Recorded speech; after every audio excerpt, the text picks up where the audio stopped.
Okay, welcome to the Motown India show. Mr. Roy Kurian, we have a few questions for you. Yeah.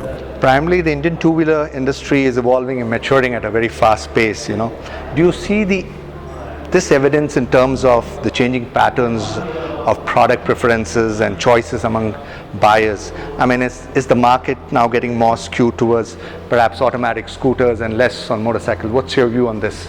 Yeah, you're right. India is changing. India, you can see the two-wheeler industry, the way we are growing. This year we should be closing around 16 million, and what I see is 2020 we should be at 20 million. And what I'm seeing is there is always there's a shift. People are looking at more stylish products. There's always a requirement for more and better. And this is happening in terms of not only scooters or motorcycles. It's like, it's happening across all the segments. So we divide the entire segment into 6 parts. We call it, one is premium, which is like top notch, which we are talking about. No, I'm not talking about super bikes. I'm talking about premium means 150cc and above, like R15, R3, and these kind of range. That is also like evolving, and the maximum growth is happening in this segment across country. And then deluxe segment, 150cc, we say, there is also like more and more changes. You can see more and more stylish products coming on road. Even commuter segment, there also customers' expectation is high, and it's changing. Besides all this, one interesting thing is happening. There is people are shifting from motorcycles to scooters now. That's quite evident, not only in cities, and majorly it's happening in cities, but this is happening not only in cities but also in tier 2 or tier 3 cities as well, because more and more females have started working, they're going to colleges, and they want personal mobility. So we are able to see that this change is happening, and earlier it was like 30-35% was a contribution, 25% was a contribution of scooters. Now it is around 35%. And what I see is like very soon, maybe year or two, you'll see the scooter contributing to more than 40%. Already some states have already crossed some 60%. Like Kerala, scooter is more than 60-65%. Tamil Nadu is at 60. Entire West, like if I talk about Maharashtra, is more than 50%. So this trend we are able to see that it's changing. It has not come to north, but eventually I believe that it is going to come to north as well. So this is what changes I'm able to see from my side. Okay. Now whether it is bikes or scooters, there is something called a commuter segment. Now that's commuter segment, do you see changes there? Because are people getting more demanding in terms of style and technology? Are they ready to perhaps pay a little more to get a technologically savvy product or a more stylish product? How do you see that? India is basically a commuter segment market only, by and large. Like more than 50% is, I can say, even scooters people who are buying, they are like majorly commuters. So 70 to 80% I can say are commuter segment customers. They are tech savvy.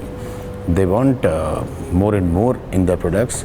But one thing is there which India I'm able to see, like they don't want world-class product. World class is an ambition. Okay, there are some customers who are interested in world class product. What India wants, or Indian customer wants, is a high tech product, which is having features of world class, may not be world class quality, features of world class loaded with features at a bare minimum price. That is the commuter segment's expectation from manufacturers in India, is what I understand. So look wise, style wise, everything should look like a world class product. But having all the features, but price should be very less. So when you talk about world-class product means world-class quality also, right? That is our understanding. So price will be a little more.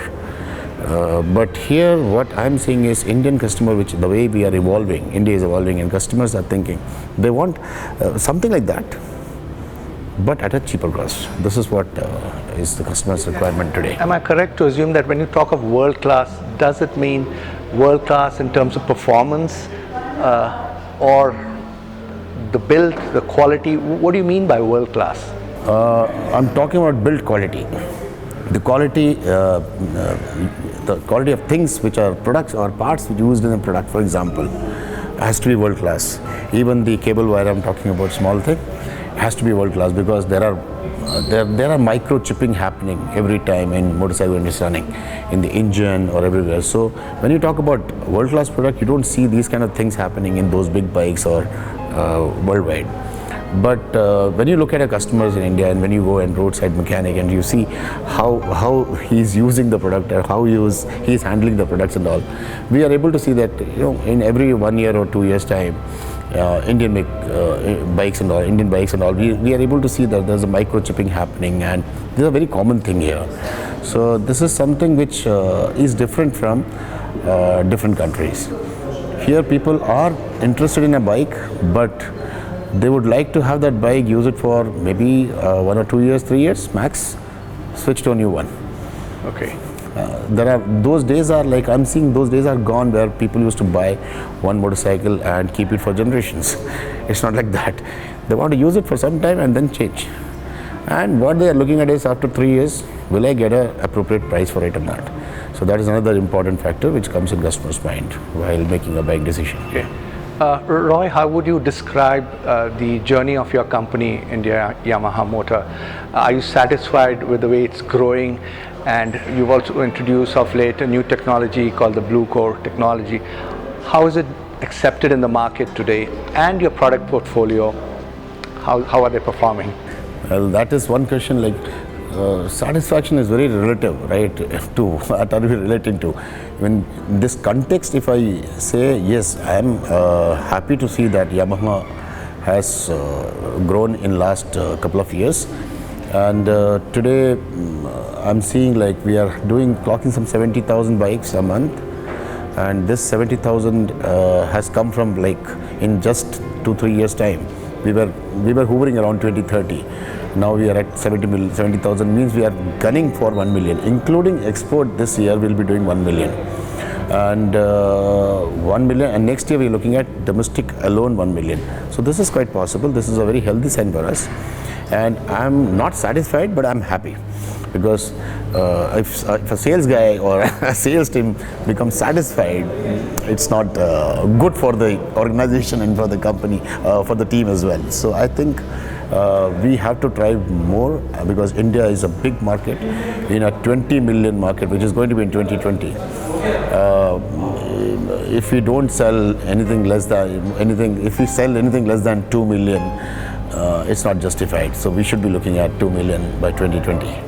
And a little about your Blue Core technology. Is that a big hit in terms of what it's supposed to deliver? Yeah, it's a big hit, because this is something which has come, because mileage was always a major concern for customers in India, and this is something which we are able to crack, because Yamaha, people expected from Yamaha that power, performance and all that, the DNA of Yamaha.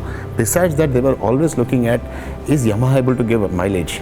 So our YMC and the team has cracked that with a Blue Core technology. Blue Core technology is a very unique technology, which I can say, like, you know, it first came with our FZ FI, and now you see almost all the products are having Blue Core, commuter segment products and all. So in this technology, what you are saying is, basically it's working on 3 things. One is, like, it's optimizing the combustion, so fuel is not wasted, and second is it's reducing the power loss, right? When the bike is moving, how to reduce, because of the weight we have used in the engine, the aluminum and other things, so there's a reduction in power loss. And third is, like, maximum mileage because of all this. So we are able to see, because of Blue Core, we are gaining that attention from customers. Mileage never expected, like, you know, in a 150cc bike like FZ, mileage is touching around 50, and all our scooters are giving around 60. So this customers have started coming back and telling us that your bikes have started giving mileage without compromising the quality, the performance, the power, whatever the expectation is from a bike. So it has been a breakthrough for us. It is helping us a lot. Wonderful. You just mentioned about the growing numbers, and you are kind of happy. So where are these growing numbers coming from? Is it confined to the tier 1, or do you think tier 2 and tier 3 areas and cities and towns are also looking up in terms of demand? Frankly speaking, honestly, it is coming from tier 1, and some portion is coming from tier 2 only. because we follow that top-down approach, and first we attacked all the A cities, then B cities, and then further going down. So we were doing around 40,000 motorcycles. This 40 extra has come from scooters, and scooters are basically, even now, it's like, more concentrated in A and B cities. That is tier 1 and tier 2 only. It will take some time to go down to tier 3, but it will eventually definitely go.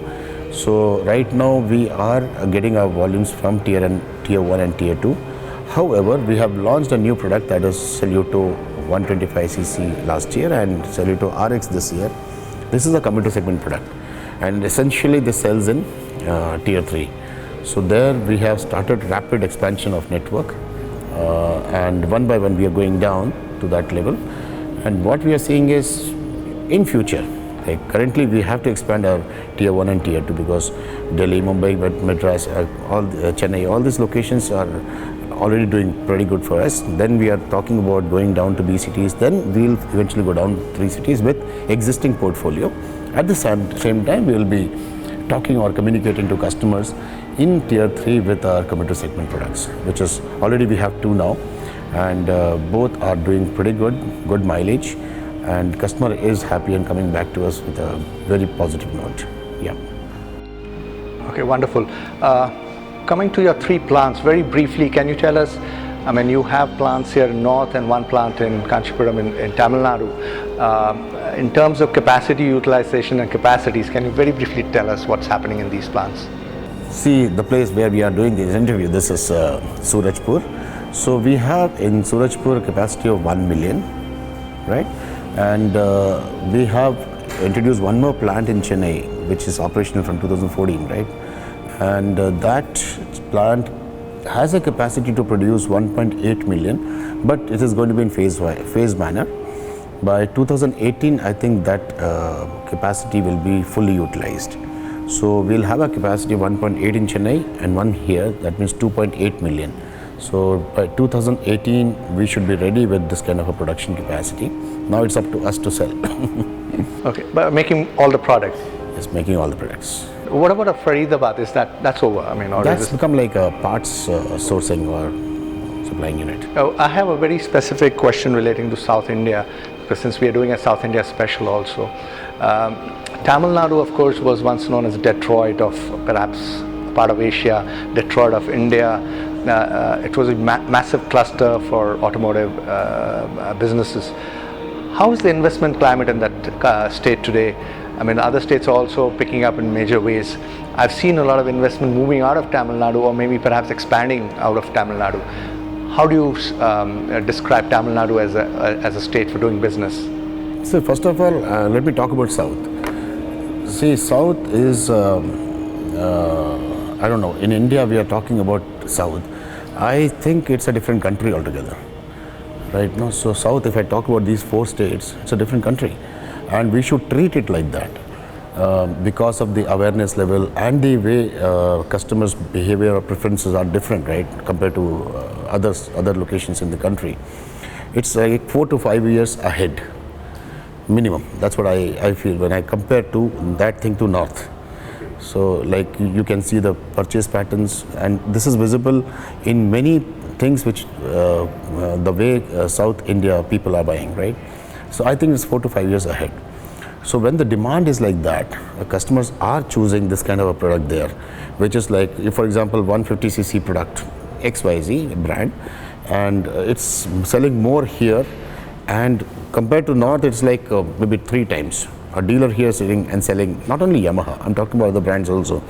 In South, he's selling say 200 bikes of that particular model. The North Indian dealer is able to sell only 20. There's no problem with the dealer. It's the market condition. The customers are requiring that kind of product in South, but in North they want something else. So maybe after 5 years you will see the demand coming up to that level, but here demand would be somewhere else. So I think South is basically 5 years ahead. So when there is a requirement like this and the customers' preferences are different, no manufacturer has can think of moving away from South, right? Even if it could be Tamil Nadu, it could be Karnataka, it could be AP, you have to be present there. Because from SCM point of view, logistics point of view, it makes more sense. If you want to cater to those customers, you need to be present there. So I am not sure about which brand is moving out of the south, but eventually everyone has to come. The way, if you talk about automobiles, and automobile, the way it's growing, 20 million and further, I'm talking about next 3 to 4 years time, everyone has to come to south. Yes, when talking of South, of course, Tamil Nadu, of course, being the strongest because it's had a very great innings. Recent additions, I mean, of course, Karnataka, Andhra Pradesh, and now Telangana. Kerala was never a very friendly place to invest. The other states are doing extremely well. What I really want to know from you is, does Tamil Nadu continue to be a major destination, or people still prefer that as a place of manufacturing? Yeah. Oh yes, surely. Tamil Nadu is a good place for us because I'm seeing not only Yamaha, the industry itself is going first thing, and despite of this flood and whatever happened, unfortunately, I'm seeing market, there's nothing wrong with the market. Market is booming and it is all-time best. And as far as Yamaha is concerned, we are doing pretty good there. Our market share is increasing year by year, in fact month on month. So we are happy as a brand. We are very happy with Tamil Nadu, and we would like to go more aggressive as far as Tamil Nadu is concerned. Yeah. Oh, that's good news. And one last question is, of course, after several years, finally we have monsoons, which seem to be normal and little above normal. Does that bode well for an industry like yours? Of course, not only automobile, all the industries. This monsoon has been most wanted thing in last couple of years, and this year people were predicting, but it's like seeing is believing. So today we are seeing like MP is flooded, and Delhi last 3 days I'm seeing rains are non-stop, and Maharashtra, I've been there last couple of days back, I saw good rains there as well. So this is going to boost the economy and farmers. The sentiment, first thing is like it affects the sentiments of customers or people who are going to buy. So the sentiments, and then actually like before season time and all, they will have, if rains are there, other problems in that, because India is agriculture based country, right? Everyone knows that. So rains are the basic things, and I think this is going to really boost the economy. Leave apart the Brexit issue and all, that will definitely have some rub-off effect to Indian economy, but as far as agriculture is concerned, this is going to be very positive. We can still look at, as mentioned, like we can look at 7.9% GDP growth, what we are expecting. I think this fiscal we should be looking at that, it should happen. Well, on that note, thank you so much and wish you the very best. Thank you so much.